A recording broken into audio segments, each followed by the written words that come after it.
Lies have always been able to travel really fast, but now that people can use social media to tell their lies, those lies are traveling even faster. Today, we're going to examine the top 10 viral lies and hoaxes of the last few years. Number 10, April Mason. Yes, social media influencer April Mason managed to live this down, but for those who were paying attention back then will remember this was all over the internet when she played the standard black men don't protect black women card in a story involving her cousin, who 3 black men with no description other than being black allegedly attempted to abduct her in a time when viral videos of women claiming to be almost abducted was just beginning to run rampant on the internet. The claim was that 3 men were in a car staring at her menacingly while she walked into a convenience store.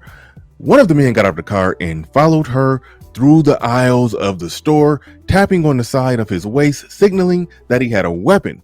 When the police caught wind of this video, they did their own investigation, and the surveillance video showed that the man in question barely even acknowledged the existence of April Mason's cousin. After he purchased what he came in there to buy, he got in his car and drove off, just as did April Mason's cousin, completely without incident. And you could tell from one frame of the surveillance video that April Mason's cousin, who looks to be over 40 and over 240 pounds, needless to say, her days of being at risk of being thrown into a white van with no windows are far behind her. But April Mason nonetheless took to the internet to go after black men for not protecting black women. April Mason is on this list because when it comes to using social media to fabricate a story to throw black men under the bus in the viral era, she was really one of the originators. Number 9, Michael Irvin. And when I say Michael Irvin, I don't mean that he lied. I mean the Marriott Hotel employee lied. Notice that I can't say her name because I don't know her name. The reason I don't know her name is because her name wasn't released, because they won't release the name to protect the victim. But even when the victim is proven to be a liar, they still won't release the name, I guess, to protect the liar. Nonetheless, this woman claimed that she was a victim of an unwelcome sexual advance. Michael Irvin attempted to grab her hand. After that advance, she pulled back, she continued to back away, and he continued to walk towards her. But the surveillance video showed 2 people having a friendly conversation that ended with smiles and a handshake. Not to mention, witnesses described the same thing that the surveillance video showed. The worst thing about this one was that the Marriott Hotel seemed to be somewhat in on it. Michael Irvin successfully settled a $100 million defamation lawsuit against the Marriott Hotel. Number 8. On May 22nd, 2022, a woman, Kaviana Zachariah Taylor, made a call that led to the SWAT team arriving at her boyfriend's house. She told the 911 dispatcher that her boyfriend hit her in the face with a gun during a physical altercation that he initiated. She admitted to punching him to defend herself, but after he grabbed the weapon, she was able to flee and escape in her car. She later called the police, and due to the nature of the call, they sent the SWAT to his house. When they brought him in for questioning, he explained that he confronted her for stealing money from him, and she proceeded to assault him while trying to retrieve his money. She broke his car window with a tire iron. He also provided text messages sent by her where she was threatening to call the police and, in the words of the text message, lie and say that he hit her with a gun. All of the evidence supported the boyfriend's story, and Taylor was charged with simple battery, simple assault, providing false information to law enforcement, and making a false 911 call.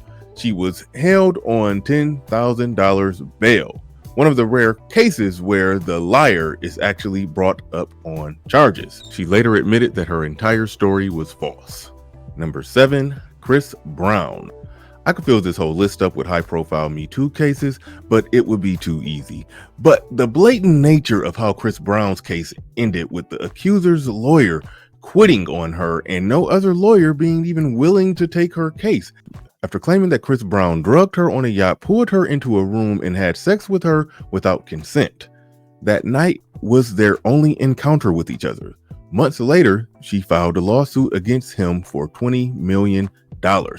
After Chris Brown started losing money and opportunities because of the allegations, he released text messages that showed that she was hounding him for more after the night going on and on for months. He even released this audio. Kidding me?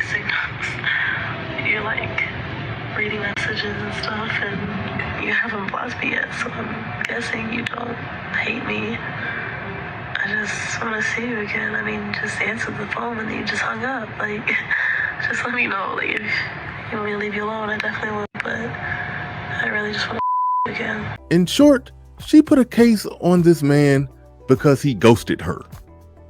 This woman is still at large. Number 6, the Brick Lady. And I know a lot of you thought this one would be higher, but stay tuned.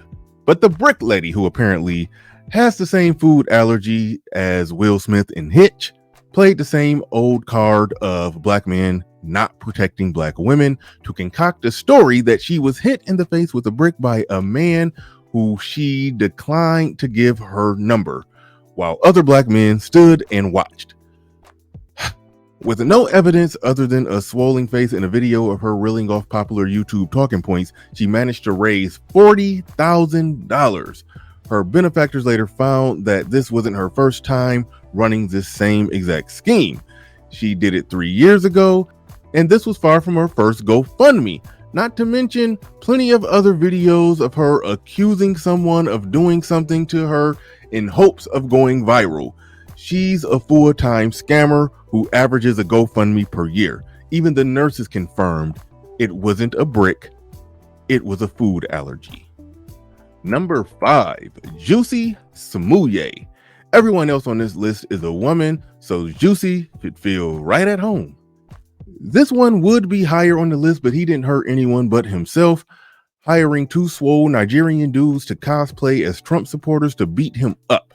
It later came out that he staged the whole thing, assumingly for clout, maybe? Yeah. And he was sentenced to 5 months in jail for faking a hate crime.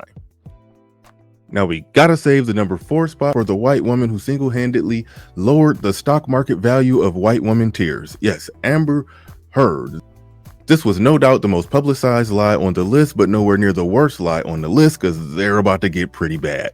But the utter hypocrisy of being a woman who 3 years ago spoke at a woman's rally speaking about abuse that she faced at the hands of a man. We have inherited far too much to be resigned to accept injustice, and together we are far too strong to excuse it any longer. That I, in having stood up against the time-honored legacy of a male-dominated power structure, somehow forfeited that perceived privilege in exchange for a seemingly endless life of relentless struggle, denial, shame, and aloneness. To do that and then to be publicly exposed as an abuser after you costed a man millions of dollars based solely off your lies. Many thought she would be the one who single-handedly ended the Me Too movement, but false accusations still persist to this day. Number 3, Manser versus Sear. This infamous court TV case that was actually real with real people, not actors. Look it up. William Manser served 5 years in prison based on a lie that was rooted in a positive DNA test with a plot twist to where the mother of the child worked in the lab where the fraudulent results to the test were produced.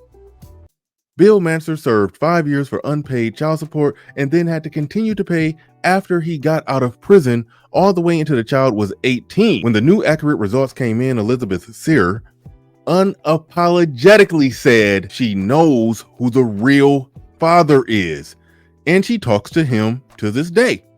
Miss Sear, do you know? Yes, ma'am. You know who his father is? Yes, I talk to him still. At what point can we start locking these people up? Number 2, Carlee Russell. This was by far the most bizarre case. It is not entirely known why she did what she did. The internet speculated that it was an attempt to get back at or get attention of a cheating boyfriend. Nonetheless, she pretty much caused an international manhunt after she apparently called the police and said this. I was on the highway and a baby was running on the highway. Yeah, I know, right? Crazy. So I get out the car, I start chasing the baby. in my mind, I'm like, why you running, baby? Okay. After that call, she called one of her relatives and gave more or less the same story and faked as if she was being kidnapped while on the phone with her relative. That story, as well as the missing baby story, all got to the police. It went viral and the whole country stopped what it was doing to try to figure out where she was at. The amount of holes in her story was insurmountable. Everything from Googling how to get away with it, stealing survival supplies from her job, the 911 data from the call showing that she traveled over 600 yards in her car while supposedly following a baby on the highway. Not to mention no reports of a missing baby anywhere. Just to name a few of the things that made her lie obvious, 3 days later she showed up at home on foot. It was concluded by the authorities that she made it all up and she acted alone. She was charged with 1 count of false reporting to the law enforcement authorities and 1 count of falsely reporting an incident. Her first court date is scheduled for October 11th. Number 1, Dominique Jones. Yes, the woman who lied and said she was beat up by former NFL player Travis Rudolph just to get her brother and his friends to essentially come locked and loaded when they confronted him per her request. This one is number 1 because it resulted in somebody's death. Travis Rudolph put down one of his attackers and was on trial for murder. Doorbell footage leaked out that he never struck Dominique Jones, but instead she hit him repeatedly for being romantically involved with someone else. And I guess she didn't get him good enough when she was hitting him because she tried to send in her goons to finish the job. Travis Rudolph was fortunately found not guilty on all charges. However, the woman who was Darth Sidious behind the scenes orchestrating all of this gets to walk away free and clear. That is my list. Let me know your list in the chat room. Let me know what I missed or overlooked. And with that said, ladies and gentlemen, we are out of here. Peace. We gone.